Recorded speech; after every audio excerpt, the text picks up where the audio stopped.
स्वागत है आप सभी का। तो आज हम बात करेंगे व्हाट इज सिंबॉलिक इंटरेक्शनिज्म।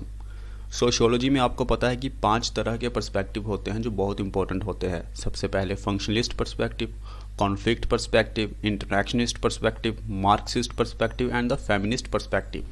ये सारे पर्सपेक्टिव जो भी हैं सोशियोलॉजी को समझने के लिए, समाज को समझने के लिए, हम इनकी डिस्कशन करेंगे आने वाली वीडियोस में।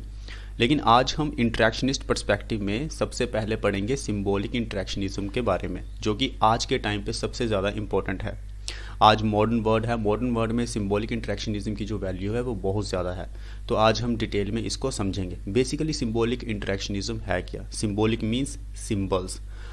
एक छोटा सा एग्जांपल लेते हैं। हम जब भी ड्राइविंग करते हैं तो हमारे सामने कई तरह के सिंबल्स आते हैं कि आपको लेफ़्ट जाना है या राइट जाना है या सीधे जाना है या आगे स्कूल है या किसी बच्चे ने बैग पकड़ा हुआ है और इस तरह से सिंबल्स दिखाया गया है, तो हम समझ जाते हैं कि आगे स्कूल है तो हमें गाड़ी जो है वो धीरे चलानी है। तो ये सारे सिंबल्स होते हैं। तो इन सिंबल से हमें क्या मिलता है? मीनिंग मिलता है। यानी कि आगे क्या है, क्या होने वाला है, रियलिटी क्या है, सोशल रियलिटी क्या है, उसकी हम बात करते हैं। अब हम डेफिनेशन पढ़ेंगे, उससे हमें और भी ज़्यादा क्लियर हो जाएगा।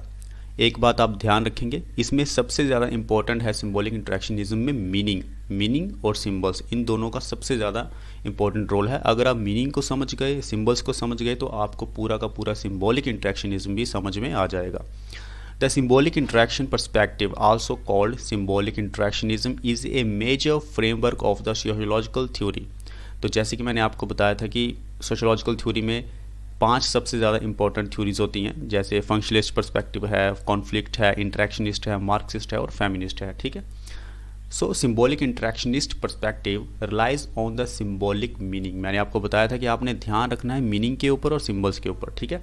Symbolic meaning that people develop and build upon in the process of social interaction. यानी कि जब हम दूसरे लोगों से मिलते हैं, उनसे सोशल इंटरेक्शन करते हैं, तो मीनिंग निकल के आता है। और जब बार बार उसको रिपीटली हम बोलते जाएंगे, मान लीजिए एक ट्री है, पेड़ है, हिंदी में हम पेड़ बोलते हैं, इंग्लिश में हम ट्री बोलते हैं। 20 साल तक, 30 साल तक लोग सोशल इंटरेक्ट करेंगे और बार बार उसे ट्री बोलेंगे, पेड़ बोलेंगे, तो ऑटोमेटिक उसका जो नाम है, उसका जो मीनिंग है वो निकलेगा उसको देख के। ठीक है। हम समझ जाएंगे कि हाँ, ये चीज़ मैं देख रहा हूँ, इसका ये मीनिंग निकलेगा और इसका ये नेम है। ठीक है। Although symbolic interactionism traces its origins to the Max Weber's assertion that individuals act according to their interpretation of the meaning of their world, तो सिंबॉलिक इंटरेक्शनिज्म के रूट्स की अगर हम बात करते हैं तो हम इसे मैक्स वेबर्स का जो एसर्शन था, मैक्स वेबर कहते थे कि इंडिविजुअल जो है, यानी कि एक जो व्यक्ति है, वो अपनी इंटरप्रिटेशन के हिसाब से मीनिंग निकालता है दुनिया का, यानी कि वो अपने नज़रिए से सोशल रियलिटी को देखता है, समाज को देखता है। ठीक है। The American philosopher George Herbert Mead introduced these perspectives to the American sociology in the 1920s।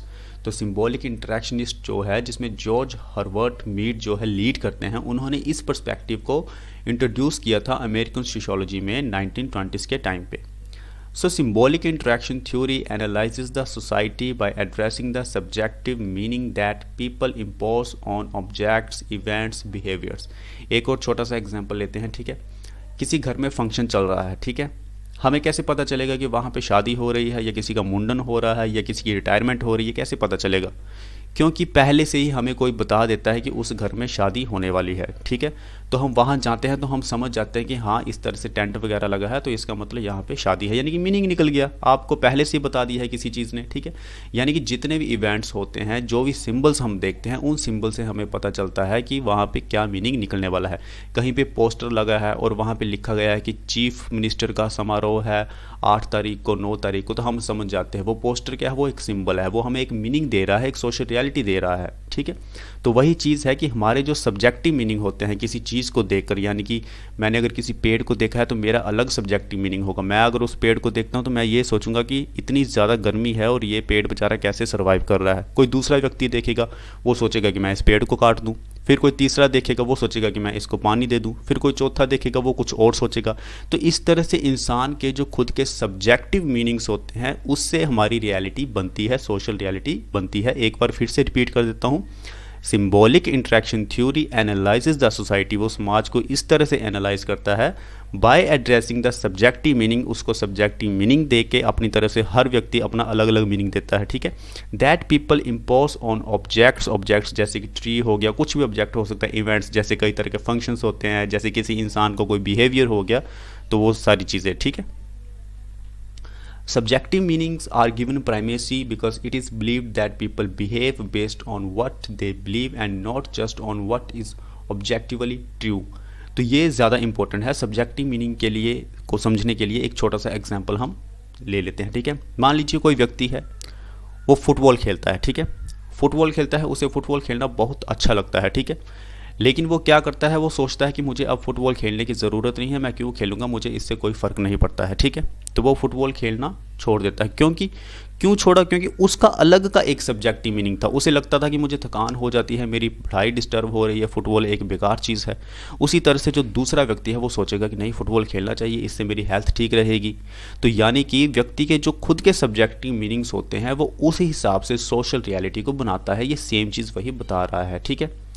Thus the society is thought to be socially constructed through the human interpretation। ये भी एक काफ़ी इंपॉर्टेंट डेफिनेशन है कि समाज जो है, society is thought to be socially constructed, उसको कंस्ट्रक्ट किया जाता है थ्रू द ह्यूमन इंटरप्रिटेशन। जिस तरह से इंसान दुनिया को देखता है, उसको इंटरप्रिटेट करता है, उसी तरह से समाज हमारा बनता है। आप खुद सोचिए, ऐसा क्यों नहीं होता कि एक डॉग है, एक कुत्ता है, ठीक है, उस कुत्ते को हम बिल्ली का नाम दे देते हैं और बिल्ली को हम एक कुत्ते का नाम दे देते हैं। ऐसा भी हो सकता है। एक घर को हम जेल का नाम दे देते हैं और जेल को हम एक घर का नाम दे देते हैं। ऐसा भी हो सकता है। ऐसा क्यों नहीं होता है? हमें अभी तो बहुत अजीब लगेगा, लेकिन अगर पहले से ही बहुत समय से अगर हमने बार बार रिपीटेडली ऐसे किया होता तो शायद ऐसा हो सकता था कि घर को हम जेल बोलते और जेल को हम घर बोलते। नाम बदल जाता, मीनिंग अलग हो जाता, सब्जेक्टिव मीनिंग हो जाता, वो बार बार उसको रिपीट करते तो वो बार बार लोगों के मुंह में आ जाता वो नाम। तो ये चीज़ है कि ह्यूमन जिस तरह से सोसाइटी को या वर्ल्ड को इंटरप्रिटेट करता है, सोसाइटी उसी तरह से बनती है, रियलिटी उसी तरह से बनती है। People interpret one another's behaviour and it is this interpretation that form the social bond. और इन्हीं बिहेवियर्स की वजह से, इन्हीं सोशल इंटरेक्शन की वजह से एक सोशल बॉन्ड क्रिएट होता है। इसी तरह की इंटरप्रिटेशंस को हम बोलते हैं डेफिनेशन ऑफ द सिचुएशन। जिस तरह की सिचुएशन होगी उस तरह से मीनिंग निकलेंगे, उस तरह से सोशल रियलिटी बनेगी, ठीक है। Some fundamental aspects of our social experience and identities like race, gender can be understood through the symbolic interactionist lens। अब ये रेस क्या है? रेस यानी कि अगर किसी की भी थोड़ी सी भी शक्ल चेंज होगी तो हम उसको बोल देते हैं कि इसकी रेस अलग है। प्रकृति ने मनुष्य को भेजा है, ठीक है, उसमें फीमेल है, मेल है, ठीक है, उसमें लड़का है, लड़की है, लेकिन इसके बीच में डिफरेंसेस करने वाला कौन है? समाज है। सोशल ने कंस्ट्रक्ट कर दिया कि लड़की ऐसी होती है, लड़का ऐसा होता है, ठीक है, ये रेस ऐसी है, ये रेस वैसी है। तो ये सोशल कंस्ट्रक्ट है, यानी कि ह्यूमन ने इंटरप्रिटेट किया और उसको उसके बीच में डिफरेंसेस ला दिए। हैविंग नो बायोलॉजिकल बेसिस, जबकि कोई बायोलॉजिकल बेसिस है ही नहीं है। Both race and gender are social construct that function based on what we believe to be true about people and given what they look like. तो ये सारी चीज़ें हैं। तो क्लियर होता है कि ह्यूमन इंटरप्रिटेशन जैसी होगी, सोशल रियलिटी वैसी बनेगी, सोशल कंस्ट्रक्ट होगा, समाज वैसा बनेगा, ठीक है। ये सारी चीज़ें सोशल कंस्ट्रक्ट में आती हैं। लेकिन अभी इसका क्रिटिसिज्म भी होता है सिंबॉलिक इंटरेक्शनिज्म का, क्योंकि कोई भी चीज़, कोई भी थ्योरी अगर बनी है तो उसकी आलोचना तो होती ही होती है।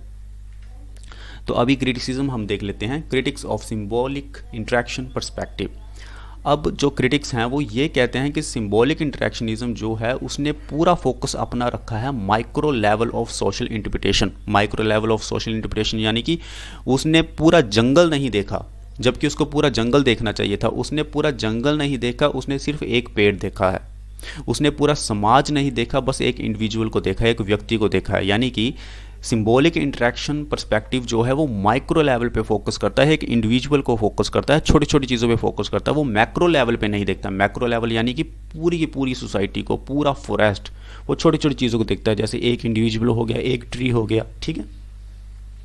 In other words, symbolic interactionists may miss the more significant issues of society by focusing too closely on the trees rather than the forest।